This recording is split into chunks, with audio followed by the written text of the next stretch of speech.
প্রিয় বন্ধুরা, এই সোনাহাটবাসীর যেন দুর্ভোগ আর কাটছেই না। দেখেন, ভুরুঙ্গামাই থেকে সোনাহাট যাওয়ার জন্য একমাত্র ব্রিজ, সেটা হলো সোনাহাট ব্রিজ। আপনারা সকলেই কিন্তু এই ব্রিজটা চেনেন যারা ভুরুঙ্গামারি বাসিন্দা রয়েছেন। দেখেন, এরকম বড় বড় গাড়ি এই ব্রিজের মধ্যে সবসময় যাওয়া আসা করে, কিন্তু এই ব্রিজটার বর্তমান এমন একটা দুর্ভাগ্য অবস্থা। দেখেন, এরকম বালু ভর্তি পাথর ভর্তি ট্রাক যখন এদিকে যাওয়া আসা করে, এরকম যদি ব্রিজটা থাকে তাহলে কি এর উপরে যাইতে পারবে? দেখেন কতটুক জীবনে ঝুঁকি নিয়ে এই মানুষগুলো এই ব্রিজের উপরে যাওয়া আসা করতেছে, এবং সচরাচর ওরা এভাবে যাওয়া আসা করে। আপনাদের কাছে একটা রিকোয়েস্ট জানাই যে ভিডিওটা শেয়ার করে সবাইকে দেখাবেন, যেন খুব দ্রুত এটা আমরা নির্মাণ চাই। এবং নির্মাণ কাজ চলতেছে, সামনে আপনারা দেখতে পাচ্ছেন, ক্যামেরা একটু ঘুরিয়ে দেখা, ওটা নির্মাণ কাজ চলতেছে কিন্তু খুব স্লো। এখন আপনাদের কাছে রিকোয়েস্ট, শেয়ার করে সবাইকে দেখাবেন দ্রুত যেন নির্মাণ কাজটা শেষ করে।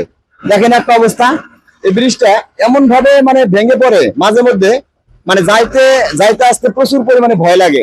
দেখেন অবস্থাটা রাস্তার, এরকম বালা ভর্তি পাথর ভর্তি, সারাদিনে কম করে 500 করে ট্রাক যাওয়া আসা করে। এরকম রাস্তার ভিতরে এইভাবে যাওয়া আসা করলে এখন আপনারাই বলুন, এখানে জীবনের কোনো মায়া থাকে? আপনারাই বলুন।